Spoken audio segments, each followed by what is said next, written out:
Good morning, everybody. Good morning. Thank you for coming. Thank you so much for being here. It's a real pleasure to welcome you all on behalf of Luma to the first symposium conference meeting place on environmental history. This is a program that is very dear to our hearts, very kind of like important for Luma, because as an institution we are dedicated and committed to subjects that revolve around the notion of nature, ecology, human rights, and it's an important subject for us to begin problematizing and thinking with you and all with the guests who are here for the next couple of days. Luma is in a very specific part of the world, and this defines also the nature of the project and the ideas that shaped it. Being in the border between a city and a historical place, but also a huge natural reserve, a very important natural or ecological system, brings all the questions that we care about to the focus of the environmental history. And I think the presentations that we will listen to in the next days, they will present the way that this interdisciplinary and multidisciplinary subject has evolved or has been thought through and continues to be developed. I want to thank all the speakers who have traveled, some from very far, some from less far, and they are here with us today. I also want to thank Gregory Kenne, who has been very important in the way that the program has been developed. I want to thank Martin Guinard, the curator, who has organized the public program here, and Maria Finders for all their efforts to make this possible. And I want to thank everybody who's here today, who is interested in the subjects. For us, as I said, it's an important subject, and it's the beginning of something that we envisage to become a research area, and that we will hopefully pioneer and create new thinking around. And in the future, we will be more aware, more conscious of the subjects that environmental history has to offer us in the way that we understand the world, ecology, geography, nature, and the human species. So thank you very much again for being here, and I look forward to the next few days to share the time and the space and the conversations with you. Thank you.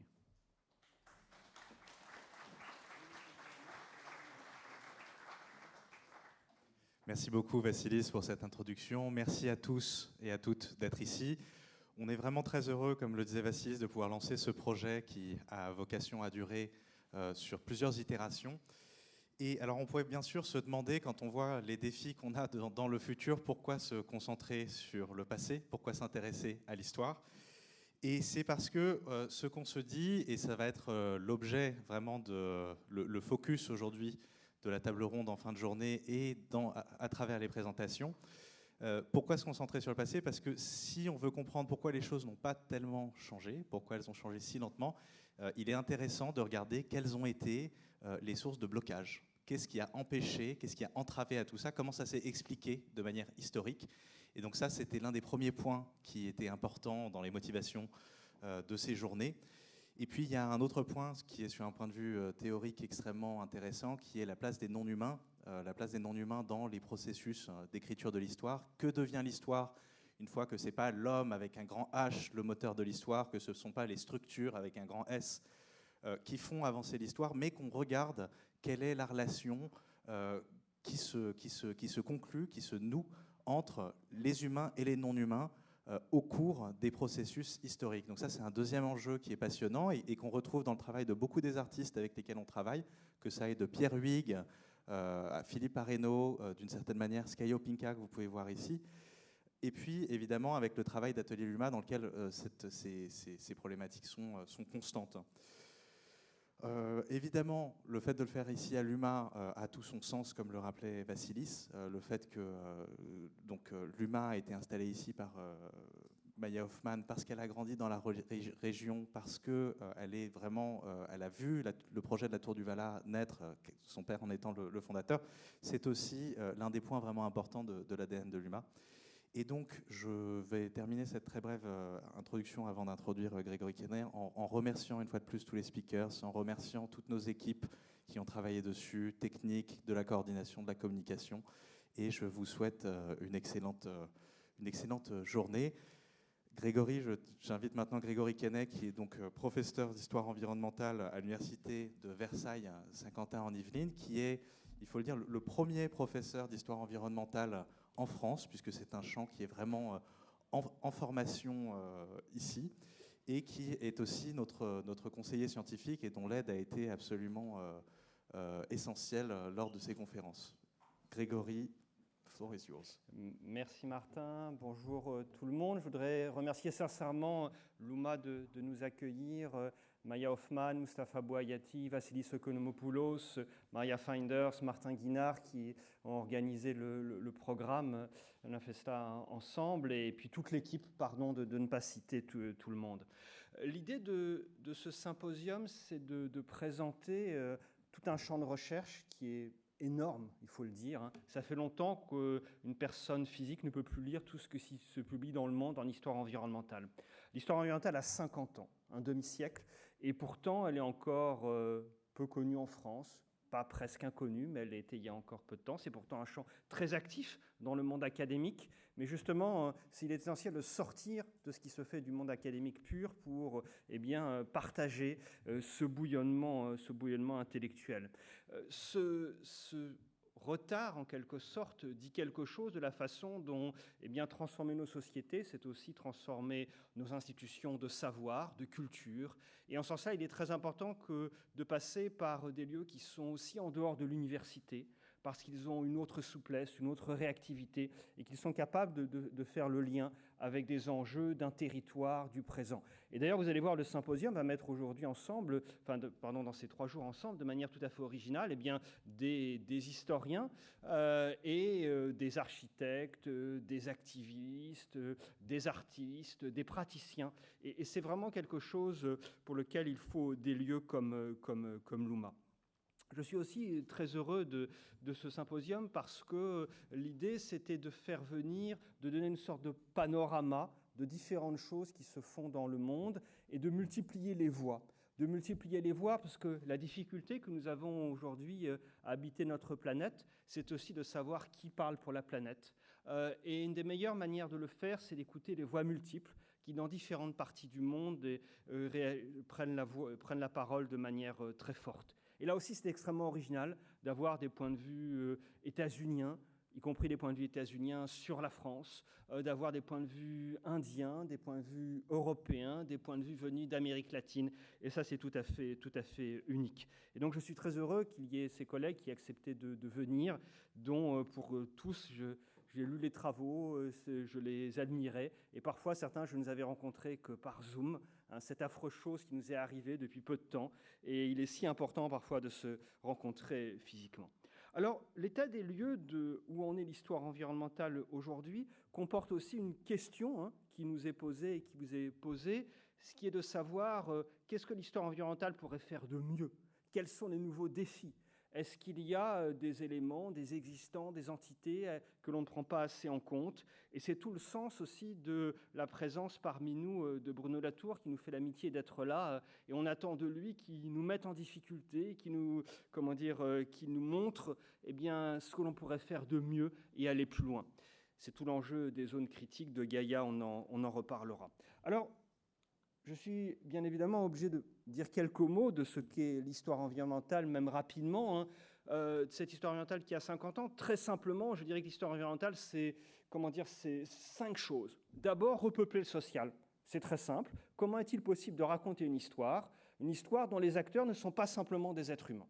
Et donc, dans vos histoires, vous mettez des lapins, des loups, des arbres, des nuages, des fleuves, de l'eau, toute cette matérialité, mais qui est une matérialité qui a une capacité d'action, différente de celle des êtres humains, mais une capacité d'action. Et ça pose tout un problème de méthode qui a été soulevé dès le début de l'histoire environnementale, c'est qui parle pour ces non-humains. Est-ce que c'est une histoire de ceux qui ont été vaincus, de ceux qui ont été dominés ? Est-ce que c'est une histoire plus complexe ? Ce qui nous amène au deuxième élément très original de l'histoire environnementale. L'histoire environnementale, c'est considérer qu'il y a des rapports de force entre humains et non humains. Non pas une harmonie préétablie, une harmonie qui se déroulerait dans un temps long, mais des rapports de force. Et ça a été une des grandes nouveautés de l'histoire environnementale aux États-Unis, c'est-à-dire considérer les impacts, les dégradations, et renoncer à l'idée qui était plus présente dans un cadre continental, qui était celle d'une longue harmonie héritée de l'histoire. Et évidemment, cela soulève une deuxième question, celle de l'éthique et de l'engagement. Troisième élément, la processualité. C'était là aussi très simple. Vous avez tous vos acteurs, humains, non humains, et la règle, c'est d'essayer de tous les faire bouger et de renoncer à une perspective qui nous a façonnés depuis au moins 2 siècles, qui est de considérer que seuls les êtres humains bougeaient et que la nature était un décor, une toile de fond immobile, qui était en quelque sorte à notre disposition, comme un grand stock, un magasin, attendant simplement qu'on la décrive, on l'inventorie, qu'on la transforme et qu'on la vende. Vous faites tout bouger en même temps, et ce n'est pas si facile que cela, parce qu'on a pris l'habitude de ne faire bouger que les êtres humains. Je pourrais, c'est un autre sujet, mais prendre tous les livres d'histoire qui sont utilisés dans les programmes scolaires aujourd'hui et montrer comment ce point de méthode est encore totalement absent. Quatrième élément, c'est des champs de force, c'est-à-dire que l'histoire humaine, c'est une histoire de choix, mais ces choix sont bornés par des champs de force qui les délimitent. Et ceci ouvre sur une histoire conjointe qui n'est plus simplement une histoire humaine, mais qui est une histoire de l'ensemble des existants, vivants ou non, qui peuplent la planète. Et tout ceci borne en quelque sorte la capacité d'action. Et c'est cet élément dont on prend simplement conscience, c'est tout simplement la question des limites. Enfin, dernier élément, c'est une histoire totale, c'est-à-dire qu'il s'agit de bâtir un récit dans lequel on va tout mettre en même temps. On va essayer d'avoir un modèle d'intelligibilité qui comprenne ces rapports de force, ces voies multiples, qui articule des échelles différentes. Et là aussi, ce n'est pas si facile. Je prends juste un exemple, celle de nos livres scolaires.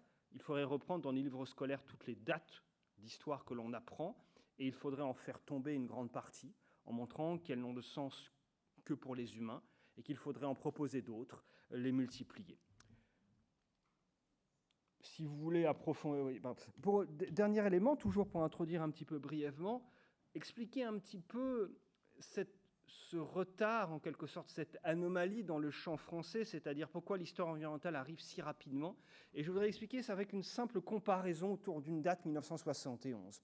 En fait, les historiens français avaient une longue tradition des rapports entre histoire et géographie, qui les rendait tout à fait aptes et même pionniers dans la compréhension d'une histoire qui n'était pas simplement humaine. Le premier livre écrit sur un non-humain, c'est La Méditerranée de Braudel de 1949. Cette idée qu'il a, au lieu de faire la Méditerranée, au lieu de faire décrire l'histoire de Philippe II dans l'espace méditerranéen, eh bien faire l'histoire de la Méditerranée au temps de Philippe II. Mais néanmoins, à cette perspective qui était celle de l'école des Annales, il manquait quelque chose qui a été en quelque sorte raté et qu'on comprend autour de ces deux dates, c'est-à-dire la compréhension des rapports de force, des impacts, des dégradations. Regardez ce qu'il y a dans la colonne de gauche, ce qui se passe aux États-Unis. Mobilisation écologique très très forte, que l'on oublie. Le premier Earth Day en 1970, c'est toujours à ce jour la plus grande manifestation publique qui a eu lieu aux États-Unis, plus que les manifestations pour les droits civiques. Les campagnes qui sont lancées. Et l'histoire environnementale naît à ce moment-là, 1972, le livre d'Alfred Crosby, le numéro de la Pacific Historical Review, la création de la revue Environmental History, de la Société d'histoire environnementale. Au même moment, regardez la colonne de droite, que se passe-t-il côté français? Eh bien, la question environnementale s'installe. Elle s'installe très fortement, mais sous une gamme différente. D'abord, première chose, c'est la création du ministère de l'Environnement en 1971. C'est-à-dire qu'en France, l'écologie devient une question de technocrates, une question d'aménageurs, une question d'ingénieurs. Le ministère de l'écologie a dans son ADN de l'équipement. C'est des ingénieurs, en fait. Et à ce moment-là, on voit très bien du côté des intellectuels, des gens comme Leroy Ladurie, qui au même moment publie un des premiers numéros au monde sur environnement-histoire, eh bien il dit « l'environnement, c'est une question de technocrate. Ce n'est pas la nôtre. Notre question, c'est le milieu, c'est la géographie, c'est la longue durée. » Mais donc, il rate complètement la question politique du temps présent, des luttes et des rapports de force. La deuxième chose qui se passe, c'est que début des années 1970, la France, qui était un pays, il faut le dire, qui était un pays archaïque par rapport aux États-Unis et d'autres parties du monde, a cette volonté de rattraper le retard, de se moderniser très vite. C'est le sens des 30 Glorieuses.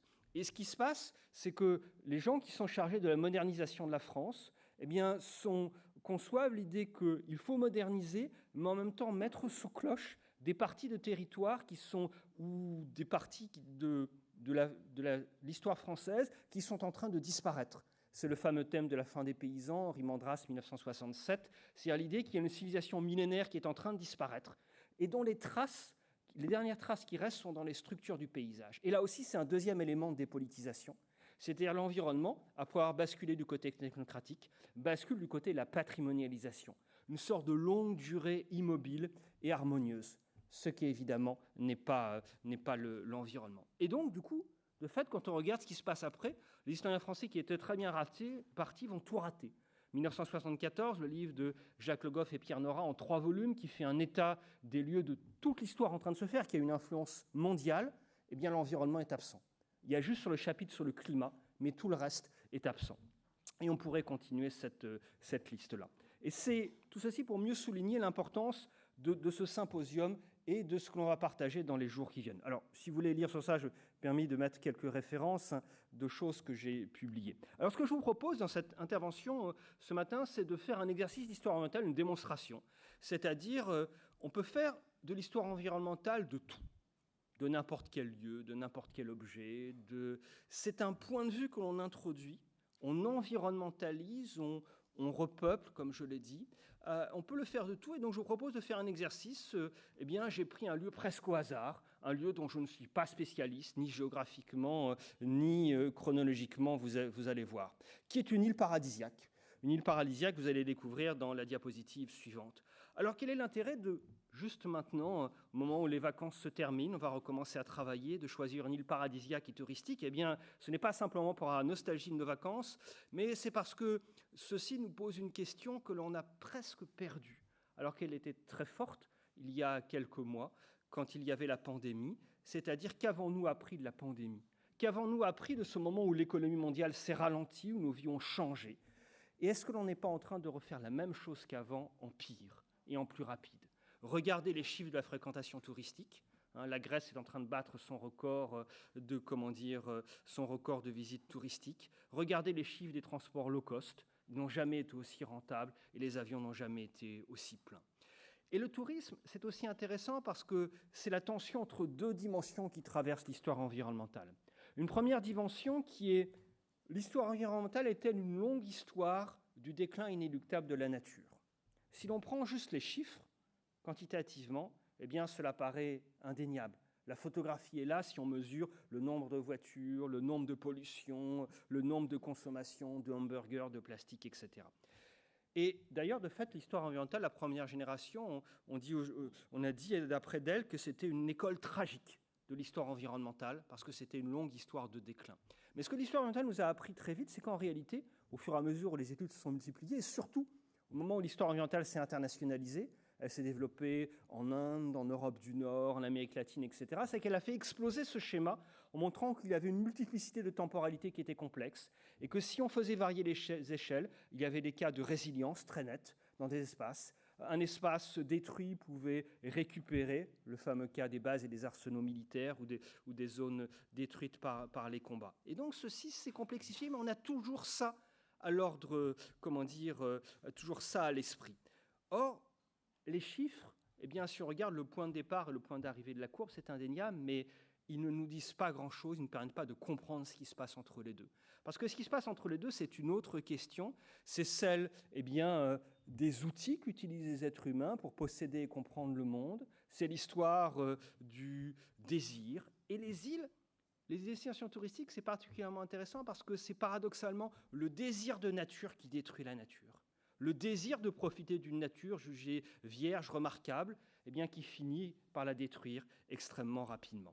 Et donc, c'est la question que je voudrais suivre à travers cet exemple, c'est-à-dire comment l'environnement est-il possédé et compris? Et à partir de cette question, comment peut-on essayer de faire une histoire moins anthropocentrique pour aller vers une histoire conjointe de tous les existants? Alors, voici l'île que j'ai choisie. les Vietnamiennes de Phu Quoc. C'est à peu près la taille de la Martinique, 582,5 km², un sommet de 604 mètres.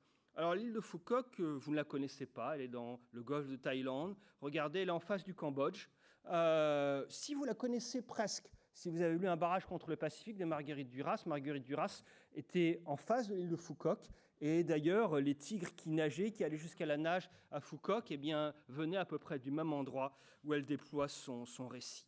Vous ne la connaissez pas, pourtant elle est très connue, mais elle est très connue dans d'autres parties du monde. C'est la grande destination touristique du monde asiatique.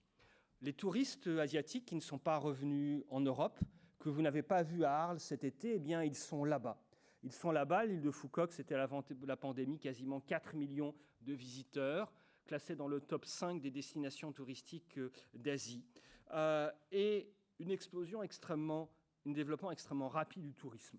Puisqu'avant 2012, il n'y avait pas d'aéroport, il fallait y aller en bateau, il n'y avait quasiment pas de tourisme. Les chiffres d'ailleurs de projection, avant la pandémie, le ministère du Tourisme vietnamien avait prévu en 2025 de doubler le nombre de visiteurs étrangers. Donc si on fait la projection sur Phu Quoc, 4 millions de visiteurs avant la pandémie, on devrait être à 8 millions en 2025. Pendant la pandémie, d'ailleurs, lorsque le Vietnam était totalement fermé, personne ne pouvait entrer ni sortir. Le gouvernement avait mis 2 zones spéciales réservées au tourisme où on pouvait aller en dehors des mesures de contrôle, qui étaient l'île de Phu Quoc et une autre zone touristique. Vous pouvez taper sur votre application smartphone, essayer de réserver une chambre d'hôtel. Voilà à peu près à quoi ça ressemble aujourd'hui, et vous multipliez ça par le nombre de chambres. Alors la question qui se pose, face à ça, que peut l'historien de l'environnement ? Que peut l'historien de l'environnement face à 4 millions de touristes, face à 500 hôtels, à ces forces qui sont du bâtiment, qui sont des investissements, de la finance, des avions, etc. Eh bien, il peut aller faire très simplement, il peut d'abord aller aux archives. C'est ce qu'on aime bien faire, aller aux archives. Alors parfois, c'est un petit peu compliqué, dans des pays où on n'a pas la possibilité de travailler. Voilà les archives de Ho Chi Minh, le centre numéro 2 des archives de Ho Chi Minh. J'ai eu beaucoup de mal à le trouver, parce que personne ne connaît son existence. C'est un immeuble du Parti communiste dans lequel il y a des archives, et il n'y a même pas de panneau à l'entrée. Et d'ailleurs, je me suis rendu compte que c'était extrêmement pratique. Juste à droite, il y a un hôtel où je résidais, et je devais être la seule personne de l'hôtel à aller aux archives tous les jours, et personne n'en connaissait l'existence. Alors que s'est-il... Ça s'est éteint ? Oui. Alors, cette question d'archives, elle est très importante parce que l'histoire, c'est une enquête. C'est comme une enquête policière. C'est comme une enquête policière, c'est-à-dire que lorsque vous allez aux archives, vous arrivez avec des questions, et la première chose qui se passe, c'est que vous ne trouvez pas les documents qui répondent à vos questions. Et c'est une excellente chose. C'est une excellente chose parce que vous apprenez à refaire et à recomposer vos questions. Et là commence un dialogue avec des matériaux dont au départ, vous ne comprenez rien. Il y a aux archives de Ho Chi Minh quelque chose qui est très important, qui est le fonds du gouverneur général de la Cochinchine. Et ça, c'est un point de méthode extrêmement important, c'est-à-dire que pour faire une bonne histoire, il faut ces archives et il faut une compréhension des structures qui ont à la fois produit, conservé et mis à disposition ces archives. Il se trouve que c'est un point peu connu, mais lorsqu'il y a eu les indépendances des colonies françaises, ont été rapatriées les archives de souveraineté, c'est-à-dire les archives du gouverneur général, qui sont à Aix-en-Provence. Et l'histoire de la colonisation a été bâtie à partir de ces archives du gouverneur général, mais les archives des provinces sont restées sur place. Les archives de la Cochinchine sont sur place, les archives provinciales de l'Algérie sont à Alger, les archives de l'AOF sont à Dakar, les archives de l'AEF, c'est un peu plus compliqué. Et pour les questions environnementales, ça change tout. Parce que si vous partez des archives qui sont à Aix-en-Provence, comme les historiens l'ont fait, vous avez la norme, le droit, le discours inflexible qui raconte une histoire victorieuse de domination de la nature.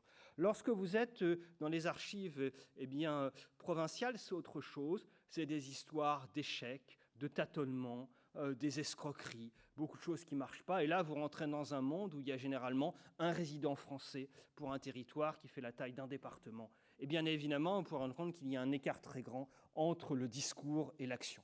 Et donc, du coup, c'est des négociations, c'est des compromis, et c'est beaucoup plus intéressant. Or, il se trouve qu'en France, les historiens de la colonisation ne se préoccupent pas des questions écologiques. Je n'ai pas attesté sur le blog de Pierre Aski, l'émission de Pierre Aski qu'il y avait sur France Culture cet été, excellente, mais je suis sûr qu'à aucun moment, il n'aborde ces questions écologiques, mais peut-être que je me trompe, et si je me trompe, je m'excuse d'avance.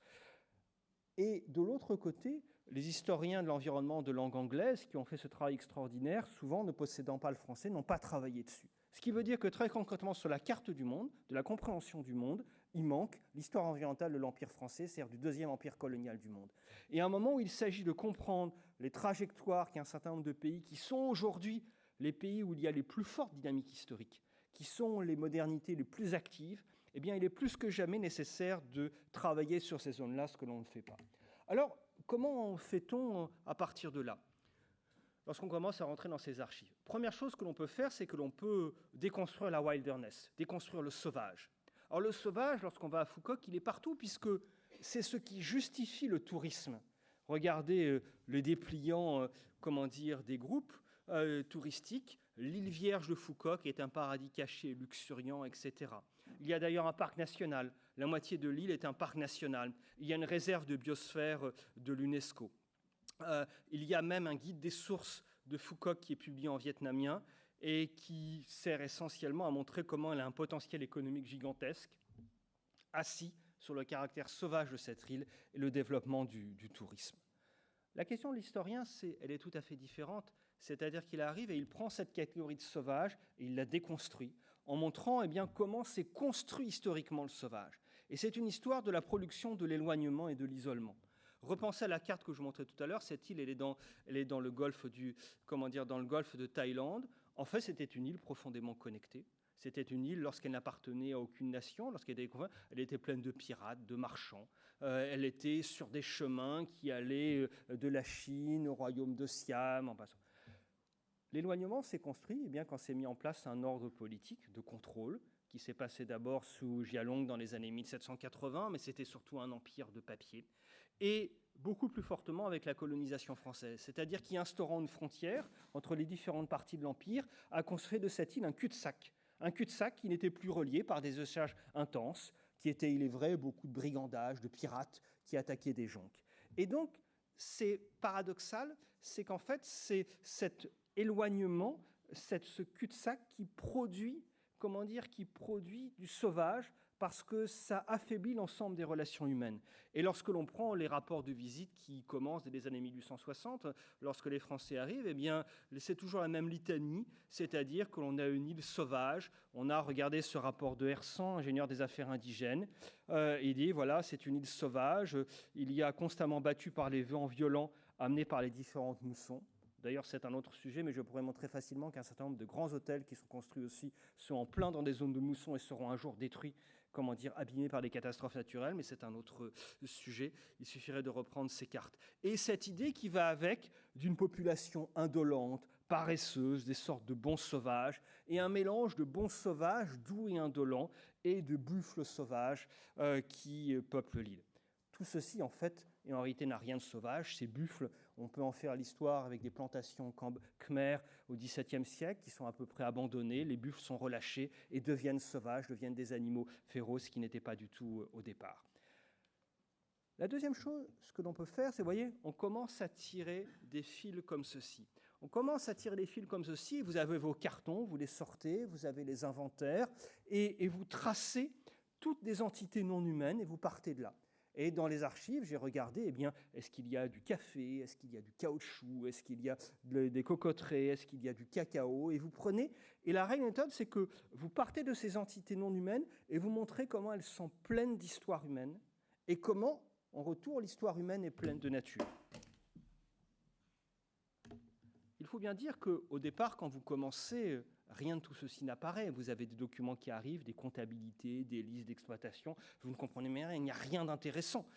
Et d'ailleurs, les historiens le savent très bien, le premier temps aux archives est toujours un moment tout à fait décourageant, et là aussi extrêmement important.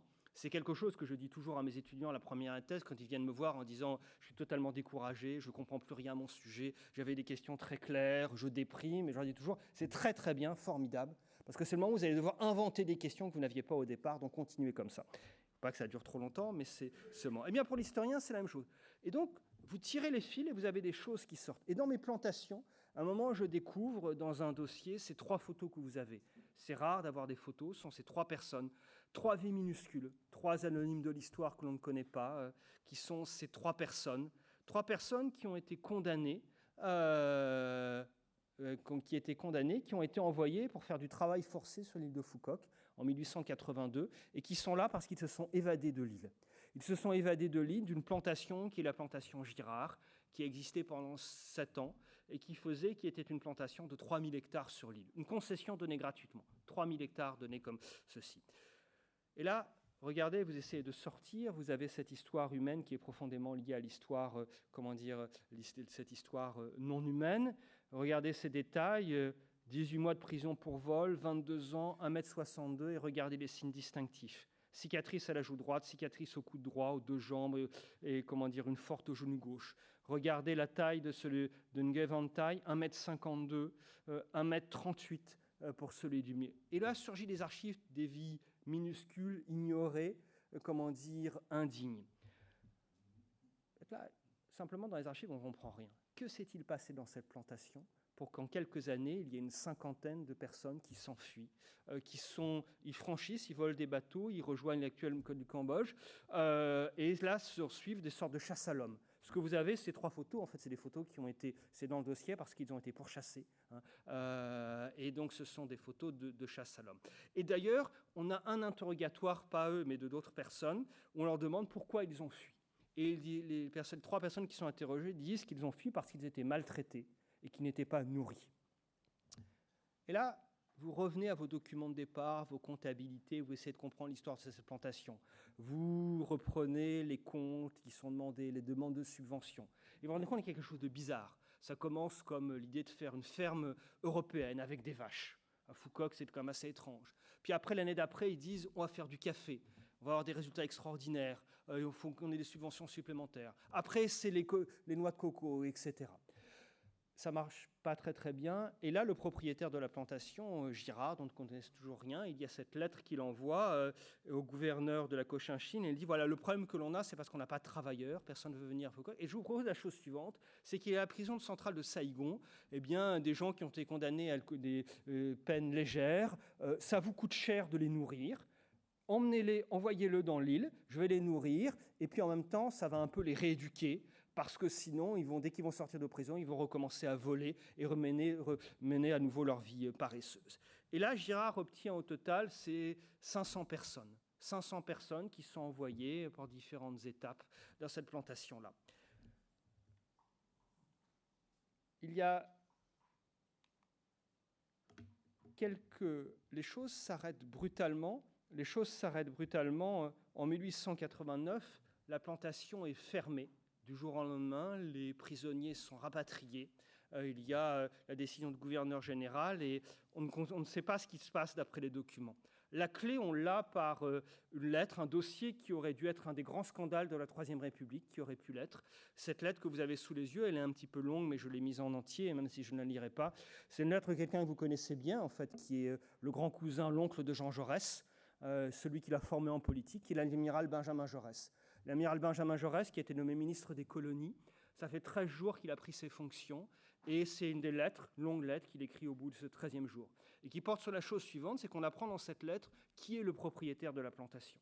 Le propriétaire de la plantation, c'est le commissaire central de Saïgon, c'est-à-dire celui qui est chargé de la répression, à négocier directement avec le directeur de prison pour faire du travail forcé, envoyer 600 personnes qu'il n'a pas nourries, qu'il n'a pas payées évidemment, travailler sur sa plantation. Et pourquoi l'affaire prend-elle fin? C'est parce que les mauvais traitements, à un moment, prennent un tour dramatique. Ils étaient quotidiens, mais juste à ce moment-là, eh bien, les gardes européens tuent. Ils tuent une personne, il y en a un autre qui disparaît, qui a sans doute été tué, battu. Et ce que Jaurès dit dans cette lettre, eh bien, il dit très nettement comment c'est l'administration coloniale qui a failli. L'administration coloniale qui n'a pas contrôlé alors qu'elle aurait dû le faire, qui n'a pas écouté les avertissements. Il demande que soit posée la question de responsabilité du commissaire central de Saïgon, ce qui est, en termes diplomatiques, c'est énorme de dire ça, et il demande de faire une inspection de tous les bagnes de l'Indochine. Alors je dis, ça aurait pu être un des grands scandales de la Troisième République, c'est parce que Jaurès meurt quelques jours après. Le dossier va rester là, il passe aux assises. Les assises, évidemment, gracient le commissaire en disant qu'il n'était pas au courant, ce qui est totalement faux. On condamne les petits blancs qui étaient gardes et qui maltraitaient. Ils font appel, ils sont graciés, et ce sont les gardes indigènes qui sont condamnés plus lourdement. Et donc, vous voyez comment, à partir d'une histoire de ces éléments non humains, vous avez fait sortir toute une histoire humaine. Et donc, vous arrivez à quelque chose qui est plus de la nature, qui est plus de la culture, mais un mélange indissociable d'expériences humaines, de souffrances, d'entités non humaines, qui forment tout simplement notre monde. Notre monde, c'est aussi dans cette île, ce que ça nous apprend, c'est aussi une histoire non linéaire. Je pourrais le montrer, mais je ne le développerai pas, c'est que j'ai fait aussi l'histoire des plantations. Alors après Girard, ce qui est intéressant, c'est que tout ceci est oublié, c'est abandonné, et l'île redevient sauvage, ce qui fait qu'en 1898, le directeur du jardin botanique, quand il visite, il dit qu'il n'y a plus aucune trace de la plantation Girard, c'est redevenu une île sauvage. Mais simplement avec les archives, même encore aujourd'hui, je peux vous montrer sur l'île les traces de l'ancienne plantation, des noix, des plantes qui n'auraient pas dû être là s'il n'y avait pas cette histoire. Toutes les traces sont là, mais simplement elles ont été invisibilisées.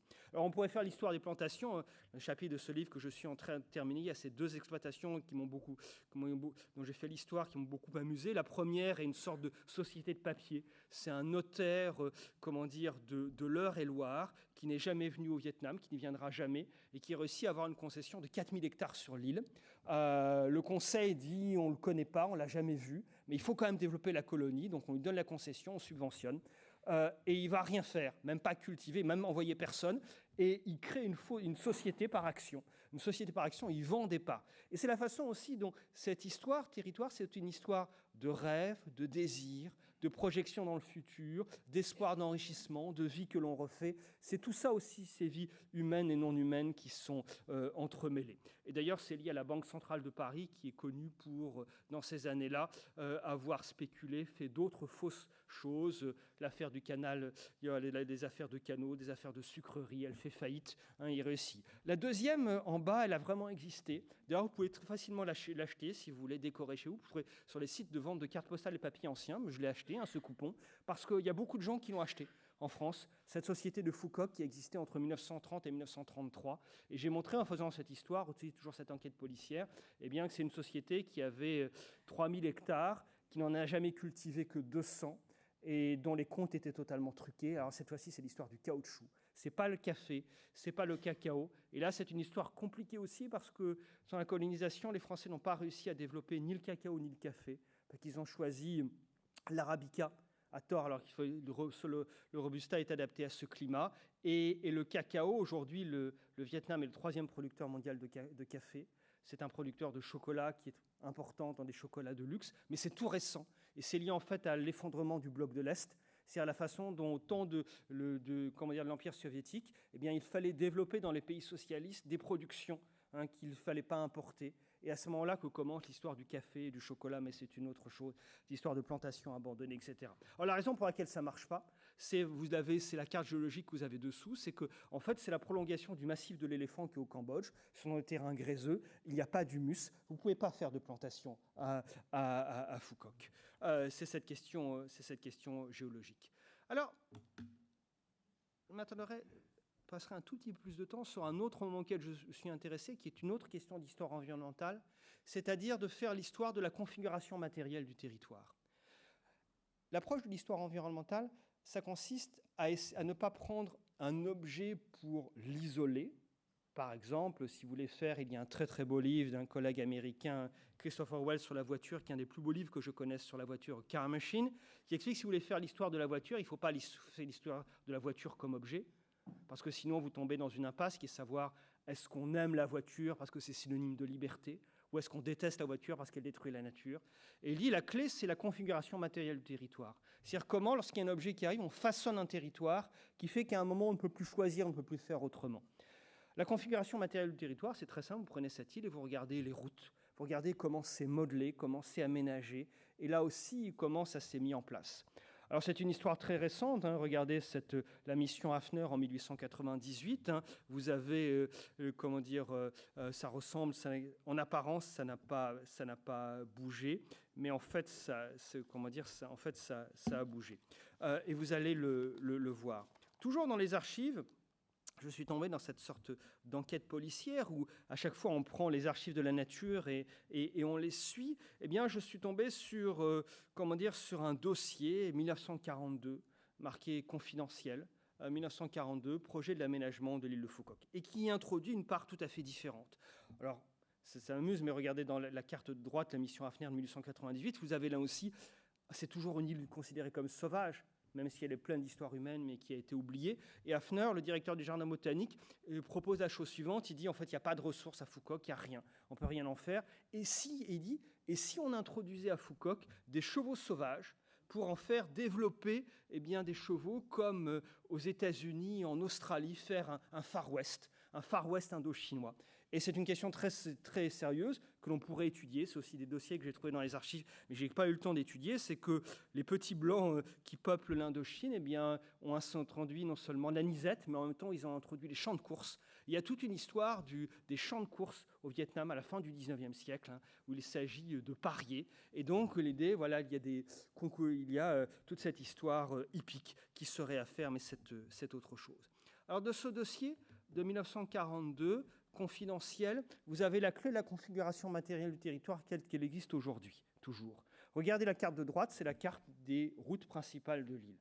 C'est la carte des routes principales de l'île, qui est une île qui est très montagneuse au centre, ce qui fait que toute la partie montagneuse, c'est le parc naturel, qui n'a pas d'intérêt de mise en valeur touristique, c'est aussi pour ça que c'était facile de le classer.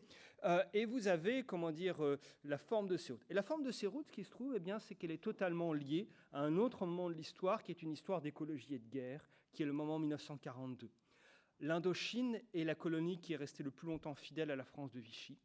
L'amiral de Coux était un vichiste, acharné.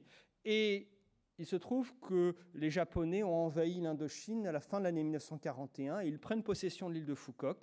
Pendant 4 mois, ils y sont. Parce que ce qui les intéresse, c'est que à cause de la formation géologique, c'est facile de l'utiliser comme aéroport sans avoir besoin de construire de pistes. Et là, ce rapport confidentiel de 1942, c'est dès le départ des Japonais. Le gouverneur général de l'Indochine dit qu'il faut faire un projet d'aménagement pour reprendre le contrôle de ces territoires. Il est en train de devenir incontrôlable, c'est-à-dire qu'il est en train de réactiver les anciennes connexions, de se tourner vers le Cambodge, vers le golfe de Thaïlande, et il faut en refaire une frontière et un cul-de-sac. Et donc, c'est ce projet de construction de routes. La légende de la carte de gauche est assez savoureuse, ça vous montre la difficulté, puisque c'est la mission qui prépare la construction de ces routes. Et regardez comment ils exploraient l'île en sampant, à vélo, en chaloupe à moteur, en bateau, à pied. Et ils vont néanmoins construire les routes qui sont toujours les routes sur lesquelles passent tous les touristes. Les routes sur lesquelles passent tous les touristes, la configuration matérielle de l'île, c'est une configuration Vichy de 1942, 600 prisonniers, qui là encore une fois, sont pris de la prison centrale de Saïgon et sont emmenés pour travailler là-bas, avec des très grandes difficultés pour les nourrir, en plus dans ces temps de rationnement. Alors, je pourrais m'arrêter là, mais je ne vais pas le faire, parce que je voudrais introduire une dernière chose, c'est faire le lien avec l'histoire actuelle et la modernité. Aujourd'hui, c'est l'aménagement de l'île, où on est en train de construire des routes qui sont parallèles, mais c'est le même plan. Vous avez le fameux aéroport de Foucault qui a ouvert et qui permet d'amener tous ces touristes. Mais vous avez des choses plus étranges. Vous avez à Foucault, vous avez ceci, si vous voulez y aller en vacances. Vous avez ceci, vous avez dans le nord de l'île, le groupe Vinpearl a construit un complexe gigantesque avec 1300 chambres et 350 villas. Il y a un parc d'attractions et il y a un safari peuplé d'animaux africains. Vous avez tous les animaux africains, y compris et en particulier des animaux qu'il est interdit d'exporter et d'importer. On ne sait pas très bien comment ils sont arrivés là, par quelle connexion, mais ils y sont et c'est plusieurs milliers d'animaux, ils voyageaient comme cela.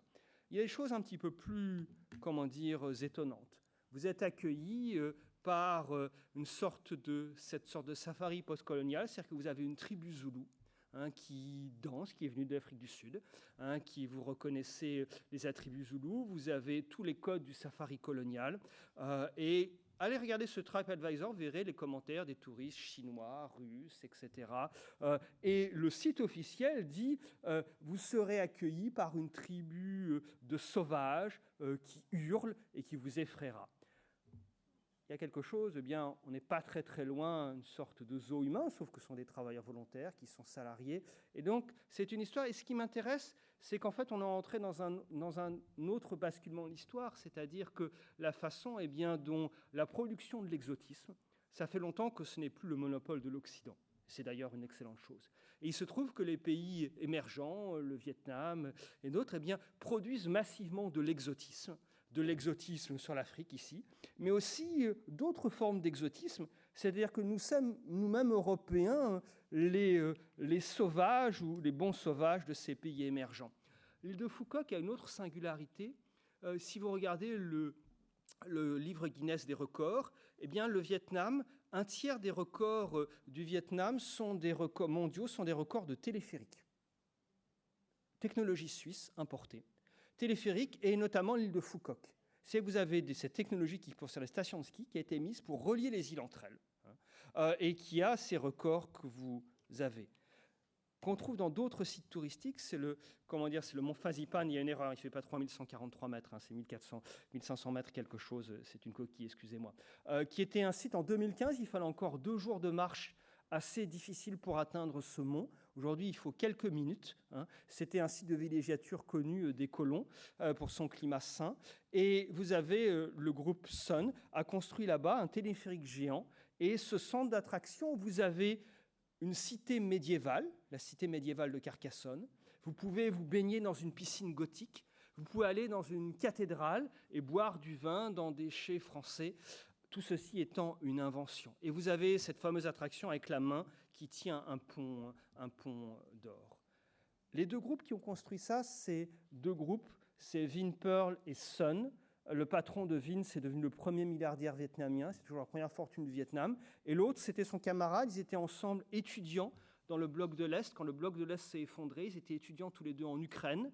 Et lorsque le bloc de l'Est s'est effondré, eh bien, ils ont construit avec une grande habileté la première chaîne de nouilles asiatiques en Ukraine. Ils ont fait fortune, ils ont revendu à Nestlé et ils ont réinvesti tout leur argent dans le BTP et les téléphériques au Vietnam.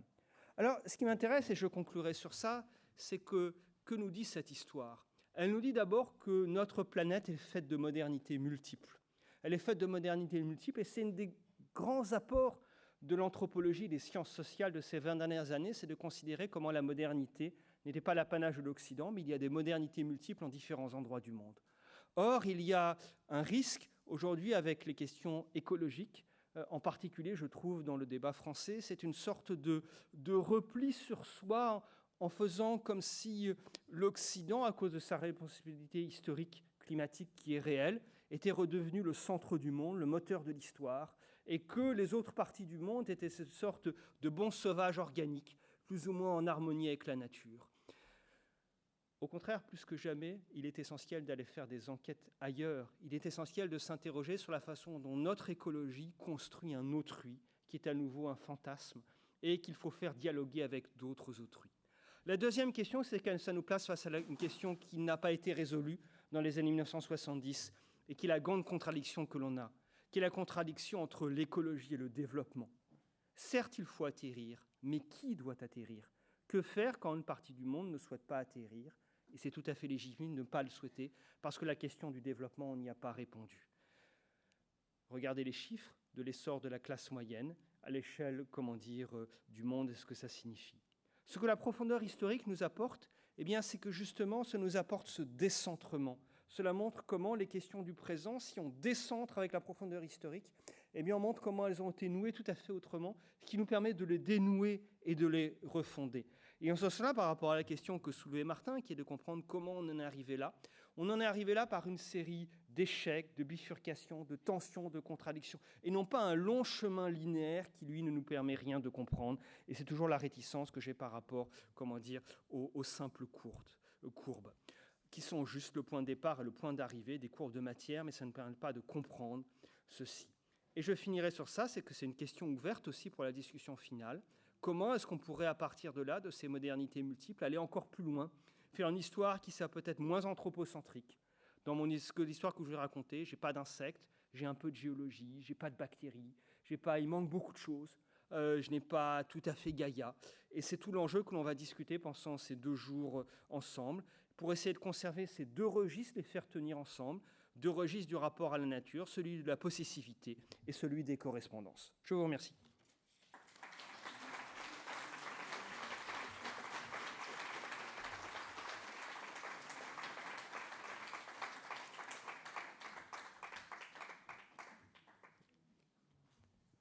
Merci beaucoup Grégory pour cette très belle intervention. On a le temps pour prendre quelques questions. J'imagine qu'il doit y avoir des questions dans la salle après cette intervention. Des questions? Alors,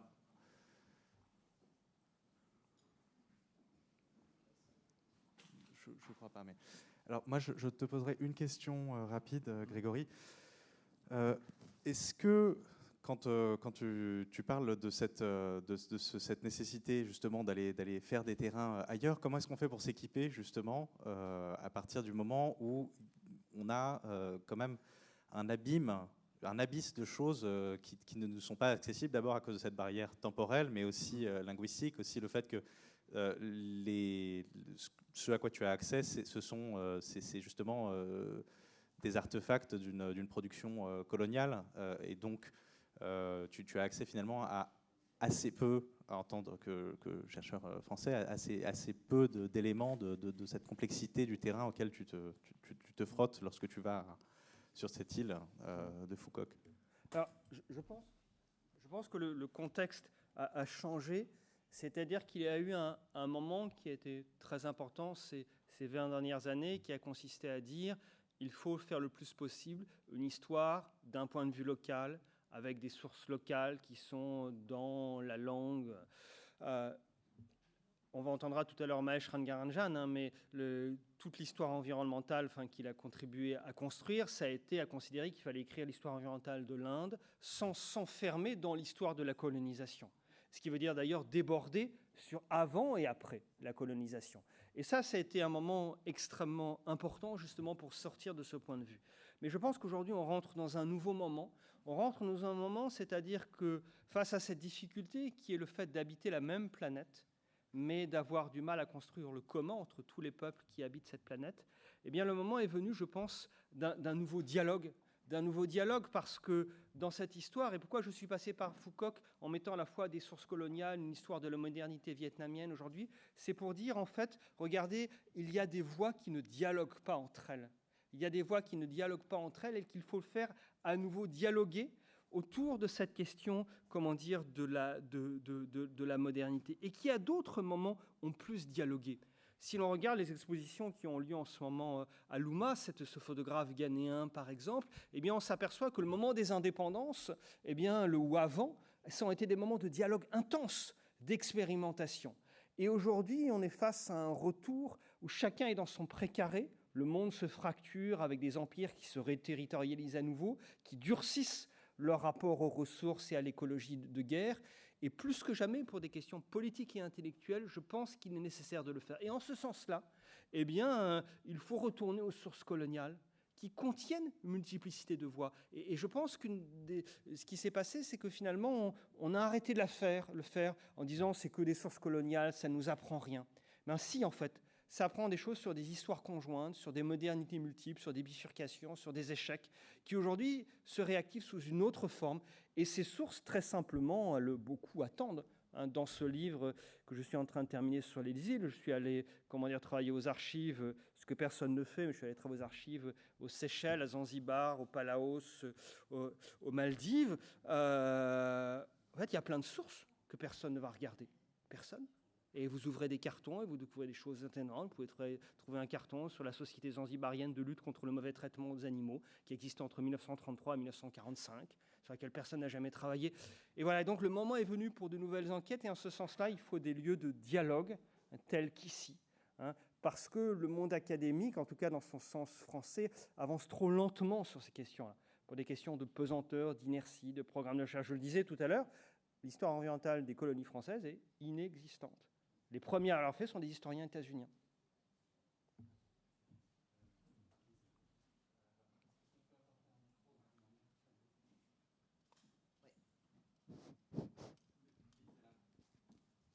Yes. Merci. Thank you very much, Gregory. Just continuing Martin's question, considering, for instance, the work some English historian like the late Richard Grove in Green Imperialism, I wonder, in which he proposes that it's exactly the colonial experience in England that has started so much of the protection movements.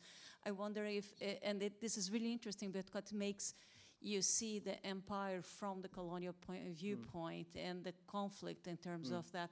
Is there anything like this in the French colonial studies and the colonial things?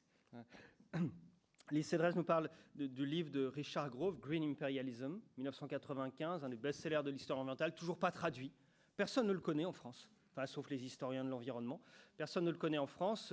J'ai juste fait traduire, éditer un chapitre de Richard Grove qui dit quand même que la première protection du climat aurait été inventée par un Français, Pierre Poivre, qui était commissaire en intendant de l'île Maurice, de 1768 à 1772. C'est d'ailleurs ce qui m'a conduit aux Seychelles, en fait, que Seychelles était sous sa juridiction. Eh bien, non, en fait, ça n'a pas eu d'écho. Et le dialogue, c'est important, c'est aussi comme on le fait aujourd'hui, c'est ces symposiums, où les chercheurs de différentes parties, c'est les traductions, mais dans les deux sens, hein. On a commencé à avoir pas mal traduit de choses en français. Il faudrait aussi que des choses soient traduites, qui sont en France dans d'autres langues. Et c'est les conditions de ce dialogue. Mais Grove est resté, n'a pas eu d'écho public, ce qui est très très étonnant. Il y a des choses qui se font aujourd'hui qui commencent sur, je crois beaucoup, la génération des jeunes historiens de l'environnement, des gens qui ont moins de 30 ans. C'est très actif aujourd'hui. Beaucoup de choses se passent, et notamment les choses du côté de l'histoire de l'Afrique du Nord, l'histoire orientale de l'Afrique du Nord qui est en train de commencer. Mais je ne connais rien pour l'ancienne AOF, ni l'ancienne AEF, rien. Et pour l'Indochine, il n'y a pas beaucoup de choses non plus. Oui, bonjour, merci. Je voudrais, dans votre historique concernant la France, remonter un peu plus dans le temps. En particulier, il y a deux événements qui sont majeurs, un qui est très local et un autre qui touche l'ensemble de l'Hexagone. À savoir que M. Hoffmann s'est installé à la Tour de Valla et a ouvert au public en 1954. Ça, c'était une action marquante. Et ensuite, en 1966, on appelle ça le colloque Sénéca de l'UNESCO. Il y avait à peu près 600 personnes venues du monde entier qui étaient réunies pour parler du titre. Excusez-moi, le colloque avait pour titre « Évolution des structures agricoles et aménagement de l'espace rural ». C'était au moment du Salon de l'agriculture, à la fin du Salon de l'agriculture, et on avait donc deux conférenciers de grand renom, d'une part Edgar Pisani, qui était devenu ministre de l'Agriculture, et puis un homme politique local, bien qu'il se disait ne pas faire de politique, Philippe Lamour. Donc, la question qui était posée, c'était, je vous le répète, évolution des structures agricoles et aménagement de l'espace rural. Donc, la question qu'avait soulevée M. Pisani consistait à dire le tourisme ne doit pas être la menthe religieuse de la ruralité. Voilà. Donc ça avait marqué les esprits. Et 6 mois plus tard, on a créé les 2 premiers parcs nationaux en France, celui de la Vanoise et celui des Cévennes. C'est des parcs dont on parlait depuis avant la guerre. Il y avait même des associations dont les fondateurs étaient déjà enterrés. Excusez-moi pour cette comparaison. Merci de votre intervention qui soulève un point très important, c'est que une des grandes faiblesses de l'écologie au sens militant, c'est, je crois, c'est pas pour militer pour ma paroisse, mais la faiblesse du rapport à l'histoire et l'absence de mémoire. C'est-à-dire que l'écologie fonctionne toujours par des alertes qui sont une sorte, comment dire, jamais on a pris conscience, jamais on avait pris conscience, jamais on avait détruit autant. Et l'écologie, c'est quelque chose de paradoxal où il y a des mobilisations qui surgissent des voix très fortes, mais qui effacent elles-mêmes les traces de tout ce qui les a précédées. Et donc, elles montent très fortement, et si on regarde, généralement, après, elles retombent complètement. On oublie, et puis on recommence. C'est ce que vous avez dit, ce moment des années 60, le moment au début des années 70, c'est un moment de très forte mobilisation écologique, et puis ça s'arrête. Et je pense qu'aujourd'hui, malgré toute l'importance de la mobilisation sur les questions climatiques, on est face au même risque si on reconstruit ça sur l'oubli en effaçant au fur et à mesure ces traces. Et de fait, les exemples que vous avez donnés montrent comment dans les années 1960, la grande question, c'était celle qu'on a oubliée, c'est les rapports entre écologie et développement. Est-ce qu'on peut concilier écologie au développement? Et vous avez cité Pisani, mais dans le tract au même moment du Parti socialiste séchellois pour le Parti de libération séchellois, 1971, j'ai trouvé un tract qui dit « Le tourisme ne doit pas être notre pain, c'est le beurre sur notre pain ». C'est la même chose. Ouais, donc c'est ces voix qui ont dialogué. Et il faut resituer ces connexions et ces dialogues. Et c'est une question profondément culturelle, sociale et politique. Mais la culture est un élément très important de cela, qui ne peut pas être réduit à une dimension simplement technocratique. C'est la dernière question. Merci. Merci beaucoup pour tout votre exposé. Moi, je voulais juste que vous reveniez alors, sur les deux mots-clés, enfin, l'un des deux mots-clés que vous avez donné lors de votre conclusion, puis celui que vous venez de dire, les questions de possessivité, de correspondance et là de mémoire, s'il vous plaît. Vous pouvez développer un peu plus? On peut faire, il faut suivre deux trames. La possessivité de la nature, c'est la façon dont les êtres humains inventorient, décrivent, s'approprient, marchandisent, transforment. On la connaît bien, cette histoire-là. Et c'est important d'en faire la critique la plus radicale et la plus exigeante qui soit. Parce que derrière, il y a des structures économiques, des structures financières, des structures techniques, etc. Simplement, la difficulté, c'est que rapidement, c'est quelque chose d'assez désespérant, dans le terme de rapport de force. Et c'est la raison pour laquelle il est essentiel de prendre en compte une deuxième dimension qui est toujours là, c'est que la question des correspondances, qu'est-ce que c'est? Eh bien, c'est la question du sens. C'est la question du sens, des valeurs, de la sensibilité, des expériences partagées. Et c'est ce qui permet, dans le dialogue entre les deux, de desserrer le registre de la possessivité. Parce qu'au final, la question, ce qui fait le lien entre les deux, c'est la façon dont les êtres humains sont des acteurs de l'histoire. Et je ne crois pas que les êtres humains soient pris dans une histoire qu'ils ne comprendraient pas et qui se ferait à leur insu, même si elle se fait pour partie, sans qu'ils en aient conscience. Et en ce sens-là, si je devais résumer ce que j'ai essayé de montrer par cette mise en parallèle entre une histoire coloniale et une histoire indo-chinoise, c'est de rappeler cette chose très simple, mais je crois qu'on a tendance à oublier aujourd'hui, c'est que tous les peuples sont dans l'histoire, mais s'offrent de manière différente à l'histoire et ont une conscience différente du rapport au temps. Mais tous les peuples sont dans l'histoire et ce serait une régression profonde de faire comme si certains n'étaient pas dans l'histoire parce qu'ils subiraient un changement climatique dont ils ne seraient pas les acteurs, mais en même temps, il faut considérer qu'ils sont les acteurs à d'autres degrés, avec d'autres forces, avec pas la même responsabilité. Et c'est tout l'enjeu de ce double registre, celle d'une histoire conjointe, et évidemment, c'est une histoire conjointe de l'ensemble des êtres qui habitent la planète. Merci beaucoup pour cette intervention.